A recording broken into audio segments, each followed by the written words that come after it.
Alors, petite vidéo sur le disque dur externe Seagate, capacité 9 Tera.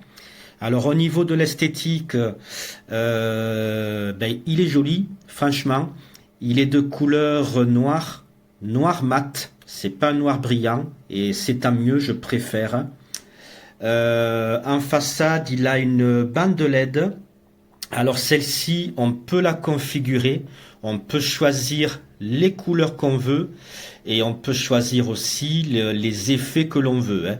Donc soit on met des lumières fixes, soit des lumières qui clignotent, soit moi par exemple là j'ai mis un mode arc-en-ciel, j'ai choisi les couleurs que je voulais et j'ai fait en sorte que les couleurs se mélangent comme je le souhaitais. Donc franchement, esthétiquement, voilà, il est sympa. Alors moi, pour le moment, j'ai pas encore rangé mon bureau, je l'ai posé à plat, mais vous pouvez également, si vous le souhaitez, le mettre debout, un peu comme la PS5 et la PS4, hein. On peut la mettre soit à plat, soit debout. Donc voilà, ça c'est à vous de choisir. Donc esthétiquement, on va dire c'est bien. Au niveau de la rapidité, alors moi j'ai mis des vidéos. Alors il y en a pour 220 Go. Pour 220 Go, il a mis 2 heures de téléchargement. Alors je précise 220 Go 2 heures. Ça veut dire que au niveau vitesse, le disque dur télécharge en moyenne 1 Go par minute. Voilà. Alors je ne sais pas si c'est rapide ou pas par rapport aux autres marques de disques durs, parce que c'est mon premier disque dur, j'en ai jamais acheté d'autres, hein. En tout cas, voilà, 1 Go par minute. Donc moi, 220 Go de vidéo, il m'a fallu 2 heures. Voilà, donc quoi dire d'autre? Donc au niveau vitesse, voilà, retenez 1 Go à la minute. Esthétiquement, il est beau. Oui, j'allais oublier, point négatif. Alors pour moi, c'est une grande déception. Alors je ne sais pas si tous les disques durs c'est pareil. Moi j'avais pris une capacité 9 Tera parce que il me fallait 9 Tera. Et en fait, je m'aperçois que sur les 9 Tera de disponibles, eh bien, il n'y a que 7 Tera de disponibles. Ça veut dire que le disque dur a besoin de 2 Tera pour fonctionner. Donc, en fait, on perd 2 Tera de capacité de stockage. Et ça, je trouve que c'est pas chouette.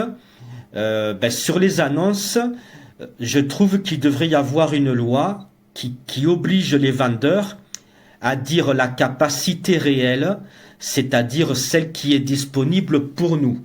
Parce que là, au lieu d'avoir 9 Tera, en fait, je n'en ai que 7. Voilà, donc ça c'est mon grand regret, ma grande déception. Mais après, peut-être que tous les disques durs, c'est pareil, je ne sais pas. Mais voilà, je vous en fais part. Ensuite, donc, il faudra que vous téléchargiez une application pour le faire fonctionner. Alors, c'est l'application Seagate, voilà, qui est juste ici. Donc, voyez, vous allez voir, voyez, je vous mens pas, 7 Tera au lieu de 9. Voilà. Ici, le petit truc vert, ça correspond aux 220 Go de vidéo que j'ai installé. Et il me reste tout ça de dispo.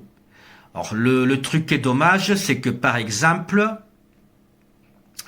ici, j'aurais bien aimé qu'il marque combien de Tera il me reste de disponible. Là, il marque 7 Tera, mais en fait, j'ai pas 7 Tera puisque je les avais dès le départ et j'ai mis 220 Go de film. Donc ça, voilà. En tout cas, voilà, vous pouvez voir visiblement la barre ici de capacité de stockage qui va au fur et à mesure de vos téléchargements se remplir en vert, de couleur verte, et ça va vous donner une idée de ce qui vous reste de disponible en capacité de chargement. Ici, vous pouvez sauvegarder vos fichiers importants. C'est-à-dire que vous pouvez programmer les sauvegardes. C'est-à-dire que vous pouvez dire à l'application, eh bien moi, chaque fois que je fais une vidéo, je veux que celle-ci soit téléchargée automatiquement. Chaque fois que je prends une photo, je veux qu'elle soit téléchargée automatiquement. Voilà. Vous pouvez décider si le disque dur sauvegarde vos données tous les jours ou si le disque dur télécharge vos données chaque semaine ou une fois par mois. Ça, c'est vous qui décidez. Moi, je n'ai pas programmé de sauvegarde. Je préfère le faire manuellement. J'aime bien gérer moi-même.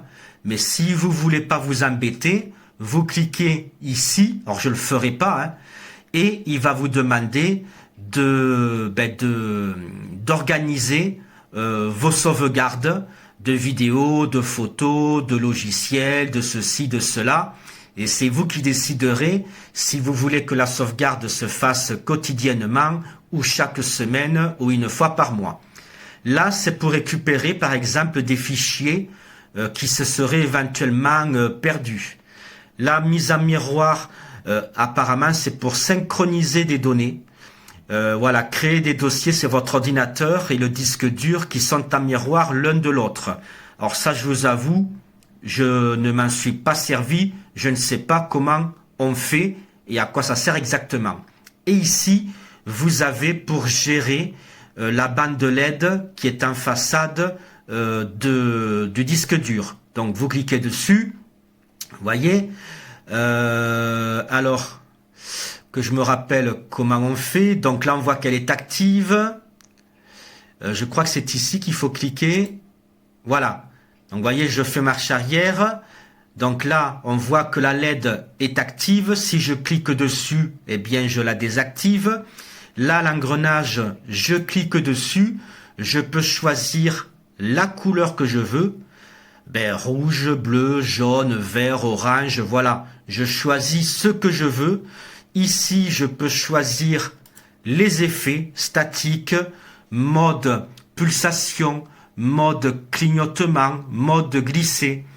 Voyez, vous avez 1, 2, 3, 4, 5, 6, 7 modes différents en mode arc-en-ciel. Et si vous choisissez couleur unique, eh bien là, ça sera à vous à choisir la couleur que vous préférez.